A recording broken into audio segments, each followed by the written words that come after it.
Welcome to Planetary Health First, Mars Next. It is going to be an amazing journey today. Hope you are ready for liftoff. We are live now.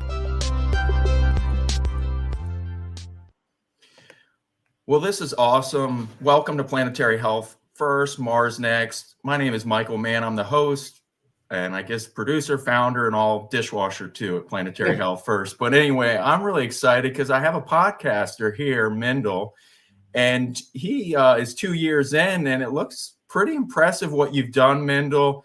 Really super glad you could be on this show, and just sort of the stuff you're doing, I'm excited about. You've written a book, but I just, your podcast, if anyone, of course, plenty of people know, podcast host, healthcare trailblazer. I love that. You are the founder and CEO of Carico. We're going to get into that a little more. You are doing, you couldn't help but put AI. So we'll get to know a little more about that. But I would imagine your bread and butter is you being CEO at Privia Health Group. And author, cool, Unleashing Value. I imagine that value is value-based care. Yes. So anyway, if you could help us know a little bit about you. I know you know yourself better than I do. So just give our audience a little more about you if I missed off anything. Sure. Well, first of all, good morning, and thank you so much for having me. It's an absolute pleasure to be here on Planetary Health First, Mars Next, which we'll have to talk about the origins of that name because it's fascinating. So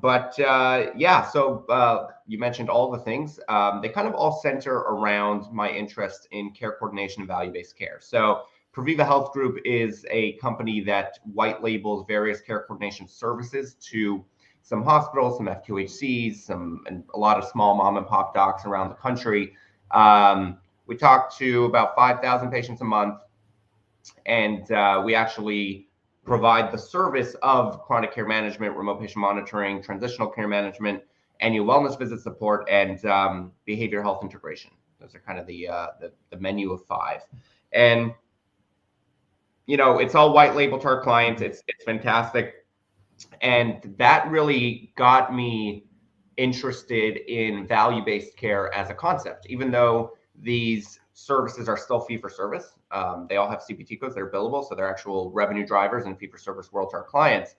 But they're kind of programs that allow doctors to kind of get their feet wet a little bit around value-based care, because inherently the style that these programs are, as far as preventive care and the way that they are very much in line with value-based care and with the idea of doing something on the out, doing something preventive to kind of take responsibility over the patient outcome a little bit more. And so that got me interested in value-based care, kicked off the podcast, the Healthcare Trailblazers podcast, like I mentioned, about 2 years ago at this point, coming up on 2 years. And it's been a wild ride. It's been a lot of fun. Quickly became the #1 podcast in the space of value-based care. We're about 6 million views across different channels. And most importantly, it's given me the opportunity to really talk with some incredible people on the private side, on the government side, and really hone in my own education, understanding around the application and the implications of value-based care, how we can move there as a country, and kind of what different people are doing, some of the challenges, some of the successes, and it seems to make a lot of sense to me. And so it's something that I'm very passionate about. Yeah, no, that's awesome. And I saw you, I guess you were at the Value-Based Conference. Love to know more about that. But I just saw this kind of sneak peek with Dr. Gordon Chen at Chen Med. That's pretty cool. I was like, wow, this is really, if there's anyone, I experienced Chen Med here locally in the Virginia Beach area. They have in Portsmouth, which is another city across the river. They have a few locations. And when I was a social worker, I really experienced just how awesome that was. So I'm excited about that. I'd look forward to hearing that, because they were doing value-based care probably before we were using the buzzwords. Really from the inception. So anyway, I'd love to know your origin of how you got into your company. I love origin stories. Like, what did you do before that?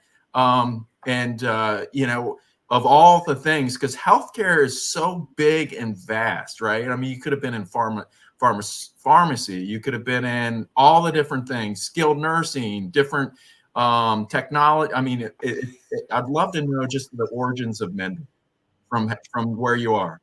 Sure. So I actually got started in healthcare marketing, which I guess you know, it's always fascinating to like you said, and I enjoy newness as well. It's always fascinating to look at different steps in people's journeys and see how they come, how each step is actually a step and comes back to really enable a future part of their career. So that's where I got started, and I actually really didn't enjoy it much, because healthcare marketing is about coming to well, it was a service-based business, coming to doctors and, you know, pitching them on services that would get them more patients, or, you know, more brand awareness, or reviews, collecting reviews from their patients so that they have a better online presence. And, you know, a lot of people have this misconception that doctors are swimming in cash. And so a lot of people like to come up with these random ancillary services for doctors. And with the exceptions of possibly the plastic surgeons and the chiropractors, most doctors are just trying to keep the lights on, you know, and they're not swimming in cash by any means. And so I didn't enjoy it. I didn't enjoy the pitch. I didn't enjoy the sale. And so I didn't really do much of it. So that kind of went on for a little bit. And then luckily, I actually came across an opportunity to take over this company that's now called Proviva Health Group, that was actually providing real services. And what I really liked about it, and what I've come to love about it, is these are undeniably valuable services for both the patients and the doctor. I don't have to ask the doctor for any money. There's no upfront fees. There's no implementation costs. There's no garbage around it.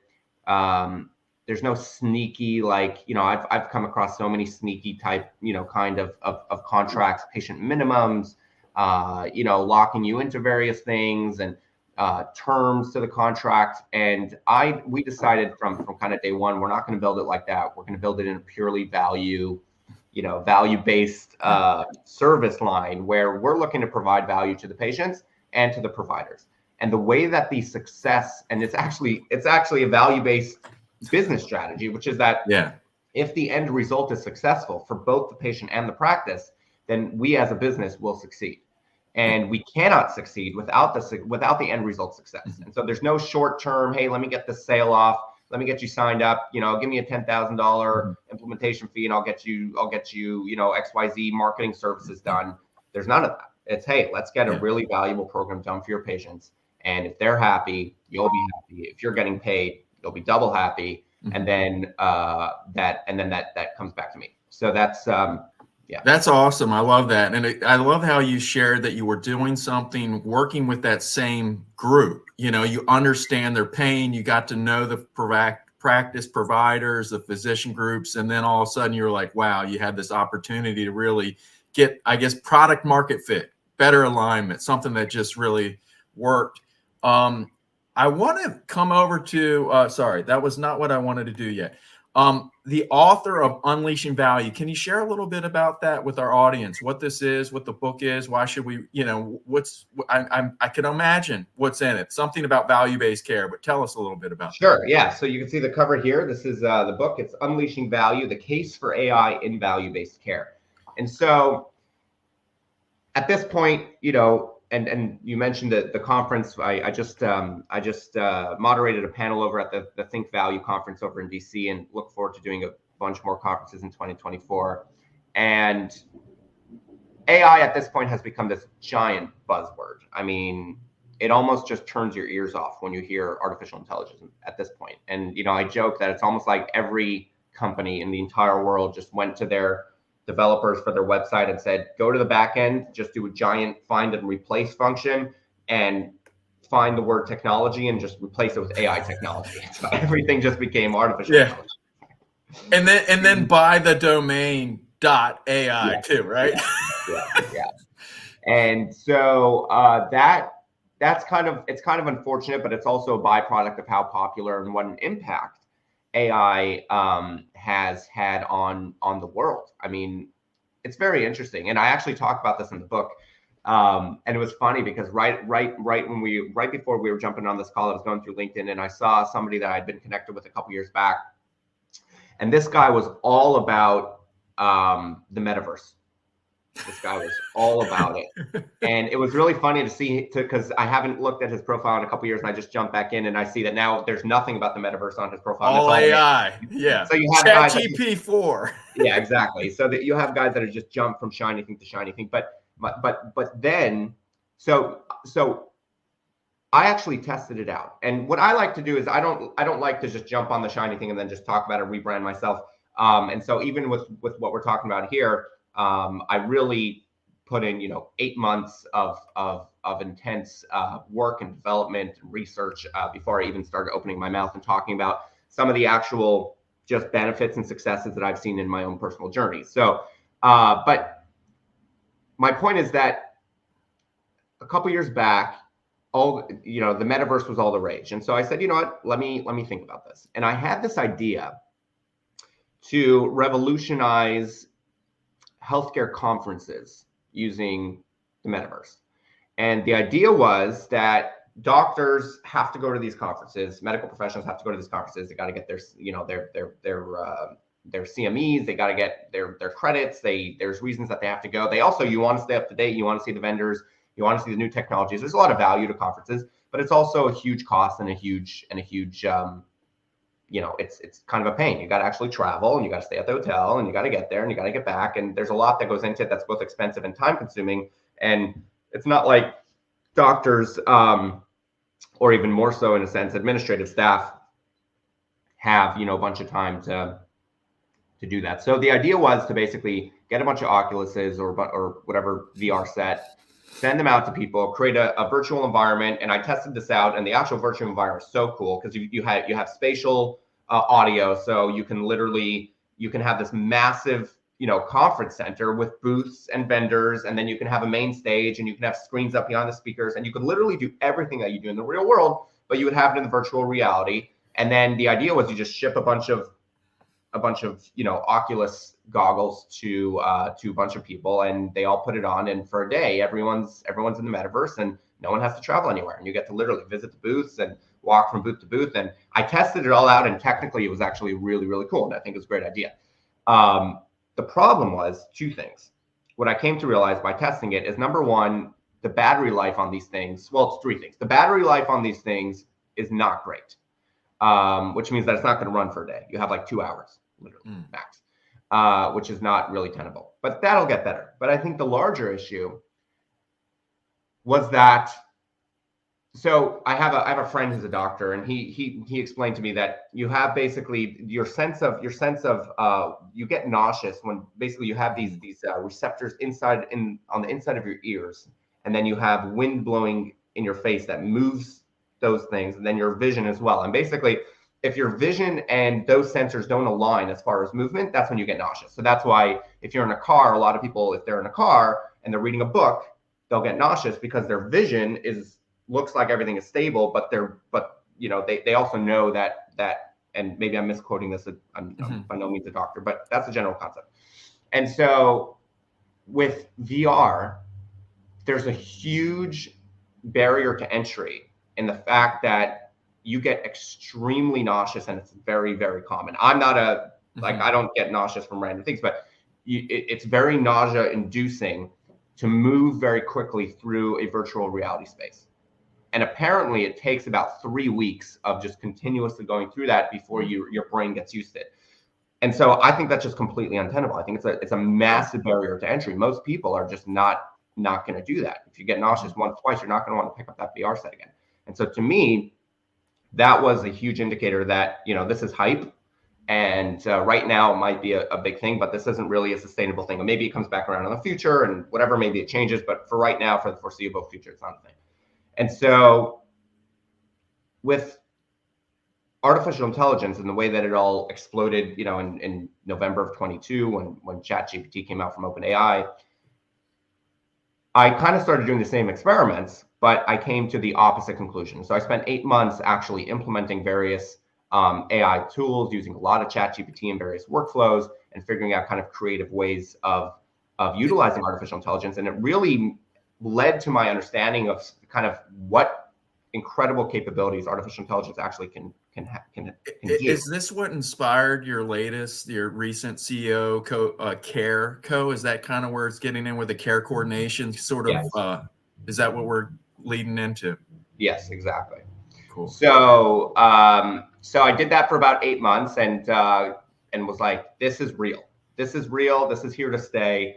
And even if people are overhyping it, this is they're only overhyping it because it's real. And so everyone's trying to kind of grab a piece of it, or and so yeah, to your point, we started this company. We're kind of in stealth mode right now. We'll be launching early 22 properly, but we're creating this company called CareCo, and it's going to be the first co-pilot for care coordination.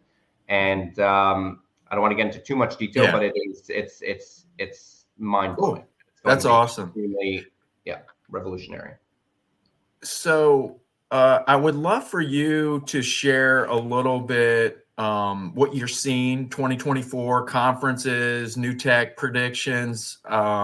This will be, we are in the studio right now, but it is live out there somewhere. So we are the predictions when it goes will be, there will be plenty of months and days left in 2024. Tell me what you're excited about. Tell me what you're hype, the good, the bad, and the ugly. This is you. Tell us. Yeah. So, I mean, with these three things, so conferences, I'm personally, I'm pretty excited to really double down on conferences this year. It's something that I did kind of minorly through 2023 and 2024. I think I'm going to be allocating some more time and energy towards speaking at some of these conferences. And so I'm excited about that. I think there's a lot of potential in the conference space in general to be really exciting. And I'm talking with a couple different conferences that are brand new, and people are looking to change the space in a really exciting way. So just generally speaking, conferences I think are going to be great. It would be great if you could share a few of those conferences after this. So when I post it up, it's a newsletter. If you'd be willing, I know we're kind of limited on our time, but if you're okay with that, I would love to give some links to the conferences you're excited about, that you're speaking about, if you're okay with that. Yeah, I mean, as soon as anything is as soon as everything's confirmed, more than happy to. But okay. But yeah, definitely in the works. As far as new technology, I actually just did a poll on LinkedIn and got a bunch of feedback on what people think the largest impact technology-wise is going to be. The three options were AI, wearable devices, or telehealth, I believe was the third one. And telehealth, I think, was a solid 2020 innovation hype. I think we're kind of beyond that, which is its own conversation. Obviously, artificial intelligence, I think 2024 is going to be the year that artificial intelligence starts taking shape, starts getting away from the hype. And so I think by the time this conversation is taking place in a year from now, I believe that AI will no longer be a hype word that just turns off people's hearing, because people will have already had the opportunity to see the effects, the results of some of these things, and just starting out. And I'm speaking to a lot of founders, people that have been running artificial intelligence companies for 10 years, well before a year and a half ago. And it's incredible to see how this has changed the entire world. And I know just some of the tangible results. Recently we had a couple people from a use case for AI in pathology, and there's just so many people that are working on not just the little things, which will happen immediately in 2024. I think it's going to be the year where a lot of smaller use cases happen, a lot of very practical things get fixed with AI. But I think it'll also be the beginning of seeing these larger visions for artificial intelligence in healthcare. With the end results, which may or may not ever happen with AI robotic surgery and kind of super precision things using artificial intelligence. But I think we're going to start working towards that on a very accelerated path. The other interesting thing around artificial intelligence that I think 2024 will bring is is regulation. I think it's going to be very interesting to see how the regulatory bodies start coming together around artificial intelligence and what they choose to regulate. How they choose to regulate is going to be very, very interesting. Some of that has started already. And the other thing is going to be start seeing where the balance is with a lot of lawsuits that are going to come out, especially around Gen AI. And you're seeing this start now. You know, the New York Times just, I believe it's the New York Times, just yeah, I think I saw it on your post. You shared it, I think. Yeah, so they just released, I think yesterday, like a 20,000 page, you know, a lawsuit against OpenAI, alleging that they were, you know, stealing a bunch of their stuff to train their model. And so it'll be very interesting to see kind of how that falls. My personal prediction is that we're going to see middle ground where there's actually just a lot of partnerships between the news agencies and the AI companies, because that's in their mutual best interest. Yeah, I think that's interesting. I think it's sort of like with Spotify and with what Apple did with iTunes. You know, at some point there will be some sort of licensing, some way to broker it out. But the power of this open AI machine is going to win. How it's going to win, how good, we don't know. But, you know, I think this would be a great kind of finishing point is value-based care. Where are we at? What do we need to be like? What's stopping it from going? I mean, it's still a 97% fee for service world. Tell us where you're seeing it. What's the blockers? What are you hopeful about? Tell us, because I think that, like I said, conceptually, the idea of value-based care, the idea of incentivizing the patient's health outcome rather than essentially incentivizing providers for their patients to be sick, makes a lot of sense. I think we've made tremendous progress. I think it's very obvious where the government wants to go with this and where where CMMI wants to go with this. They've made it very clear that by the year 2030, they want pretty much everyone to be as part of some sort of value-based environment. I think the question to be had is whether we can actually prove those amazing cost savings that we expect to happen through value-based care. And I don't know if that's really happened in a conclusive way yet. And so I think that's probably going to be an interesting thing that the jury's still out on. Although I fully expect that proof to be there, but we'll have to see. But as far as what's holding it back, I don't even think it's really that. I think you're talking about a system that's been around for, I don't know, 100 years or so. I plan on doing a whole piece on the history of the system. So I don't have an exact year number yet, but the system's been around for a very long time, and it's built, on years and years and years of a system that's literally the entire thing is built on fee for service. So to change that into value-based care is really a very, very difficult task.